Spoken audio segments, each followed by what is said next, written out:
அஸ்ஸலாமு அலைக்கும் வரஹ்மத்துல்லாஹி வபரகாத்துஹு. அல்ஹம்துலில்லாஹ்.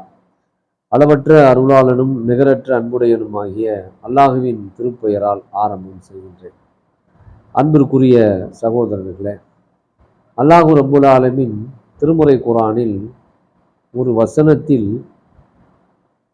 முஸ்லிம்களுக்கு நம்பிக்கையூட்டுகிற ஒரு வார்த்தையை சொல்லுகிறான். ஏன்னா பொதுவாக உலகத்தில் நிறைய எதிர்பார்ப்புகளோடு மனிதர்களின் வாழ்வியல் பயணித்து கொண்டிருக்கிற காரணத்தினால ஏராளமான இடங்களில் நம்பிக்கை தளர்வு ஏற்பட்டு மனச்சோர்வை சந்திக்கிற ஒரு சூழல் உருவாகிறது. அப்படி உருவாகுகிற அந்த நேரங்களில் நாம் நினைவில் கொள்ள வேண்டிய ஒரு முக்கியமான வசனம்தான் அல்லாஹ் ரப்புல் ஆலமீன் திருமுறை குர்ஆனில் சொல்லக்கூடிய அந்த வசனம்.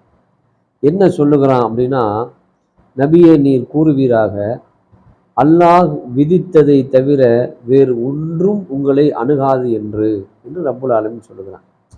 நமக்கு உலகத்துல ஒரு காரியம் நடக்குது அப்படின்னு சொன்னா அது நாம செய்கிற காரியம் இல்லை, இறைவன் நம்முடைய விதியில எழுதி வைத்திருக்கிறது.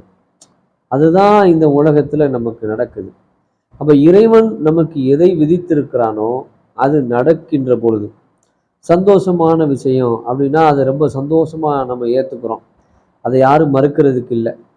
அதே நேரத்தில் ஒரு துன்பமான ஒரு நிகழ்வு வரும் பொழுது எல்லாரும் மனச்சோர்வு அடைஞ்சிடறோம். மனச்சோர்வு அடைய வேண்டியது இல்லை, எல்லாம் நாடியது நடக்குது என்று நாம் நம்புகிற பொழுதுதான் நம்முடைய வாழ்வியல் அடுத்த பயணத்தை நோக்கி பயணித்து கொண்டே இருப்போம். இங்கே மனிதன் எல்லா விஷயங்களுக்கும் வருத்தப்பட வேண்டியதெல்லாம் இல்லை. வருத்தப்படுறதுக்கு என்ன இருக்குது? இறைவன் விதித்தது நடக்குது, எவன் விதித்தானோ அவன்தான் அதை சரி செய்ய முடியும்.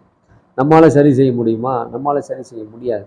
அதனால தான் இறைவன் நமக்கு சொல்கிறான், அல்லாஹ் விதித்ததை தவிர வேறு ஒன்றும் உங்களை அணுகாது என்று. அப்படின்னா அல்லாஹ் விதித்தது தான் நம்ம நடக்குது.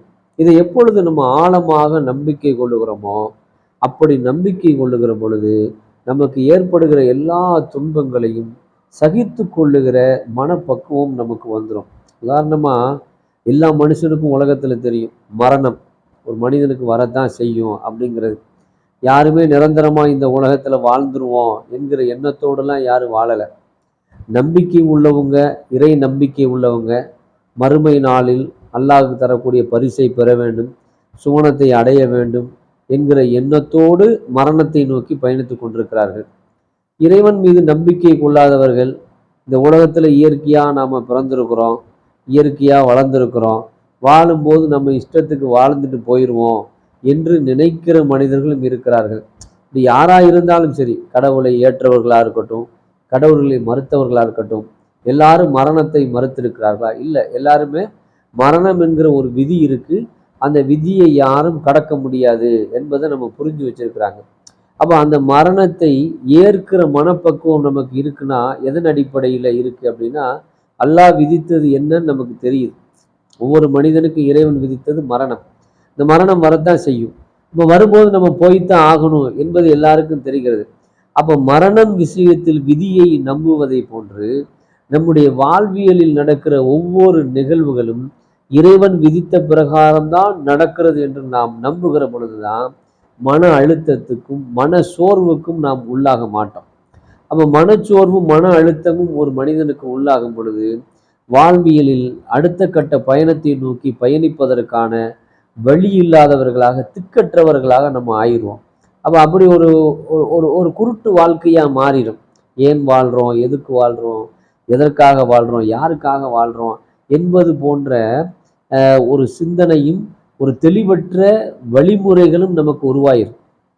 அதனால் நாம் இறை வசனத்தை ரொம்ப ஆழமாக நம்பணும். அல்லாஹ் விதித்ததை தவிர வேறு ஒன்றும் உங்களை அணுகாது என்று நபியே நீர் கூறுவீராக என்று அல்லாஹ் சொல்லுகிறான்னா, அல்லாஹ் விதித்தது தான் நடந்திருக்கு. அது சோகமான விஷயமா இருக்கட்டும், சந்தோஷமான விஷயமா இருக்கட்டும், இழப்புக்களாக இருக்கட்டும், எதுவாக இருந்தாலும் சரி அல்லாஹ் நாடியது நடக்குது என்று நாம் நம்புகிற பொழுதுதான் இந்த உலக வாழ்க்கையும் மறு வாழ்க்கையும் நமக்கு பெரும் வெற்றிகரமாக அமையும் என்பதை நாம் புரிந்து கொண்டு உள்ளத்தை அதற்கு தகுந்தாற்போல் பக்குவப்படுத்துகிற மக்களாக அல்லாஹ் ரப்புல் ஆலமீன் நம் அனைவரையும் ஆக்கி அருள் புரிய வேண்டும் என்று கூறி என்னுடைய இந்த சிறிய உரையை நிறைவு செய்கிறேன்.